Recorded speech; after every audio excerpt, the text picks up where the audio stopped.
சுவாமி விவேகானந்தரின் கர்மயோக உபதேசங்கள். மனித சமுதாயத்தின் குறிக்கோள் அறிவு. கீழை நாட்டு தத்துவம் நம் முன் வைத்துள்ள ஒரே லட்சியம் இதுவே. மனிதனின் லட்சியம் இன்பம் அல்ல, அறிவே. இன்பமும் போகமும் ஒரு முடிவுக்கு வந்தே தீரும். இந்த இன்பத்தை லட்சியமாக எண்ணுவது தவறு. தான் அடைய வேண்டிய லட்சியம் இன்பமே என்று மனிதன் முட்டாள்தனமாக நினைப்பதுதான் இன்று உலகில் காணப்படும் எல்லாவிதமான துன்பங்களுக்கும் காரணம். மனிதன் சென்று கொண்டிருப்பது இன்பத்தை நாடி அல்ல, அறிவை தேடியே. இன்பமும் அதுபோல் துன்பமும் பெரிய ஆசிரியர்கள். நன்மையைப் போலவே தீமையிலிருந்தும் அவன் படிப்பினை பெறுகிறான். இவையெல்லாம் காலப்போக்கில் அவனுக்கு தெரிய வருகிறது.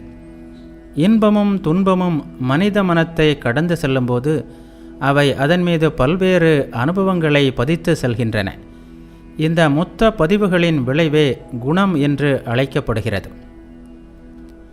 எந்த ஒரு மனிதனின் குணத்தை எடுத்துக்கொண்டாலும் உண்மையில் அது அவனது மனப்போக்குகள் அனைத்தின் மொத்தமே, மனப்பாங்கின் திரட்சியே தவிர வேறல்ல. எனவே குணத்தை உருவாக்குவதில் துன்பமும் இன்பமும் சரிசமமான பங்கு வகிக்கின்றன. குணத்தை செப்பனிடுவதிலும் நன்மை தீமை இரண்டிற்கும் சம இடம் உண்டு.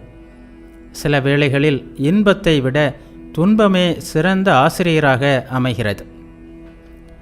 உலகம் தந்துள்ள உயர்ந்த மனிதர்களின் வாழ்வை ஆராய்ந்தோமானால் பெரும்பாலோரது வாழ்க்கையில் இன்பங்களை விட துன்பங்களே, செல்வத்தை விட வறுமையே அவர்களுக்கு பாடமாக அமைந்துள்ளன. புகழ்மொழிகளை விட ஏமாற்றங்களே, அடிகளே அவர்களது அக ஆற்றல்களை வெளியே கொண்டு வந்துள்ளன என்று நான் துணிந்து கூறுவேன். அறிவு என்பது மனிதனிடம் இயல்பாகவே இருக்கின்ற ஒன்று. எந்த அறிவும் மனிதனுக்கு வெளியே இருந்து வருவதில்லை, அவை உள்ளேயே இருக்கின்றன.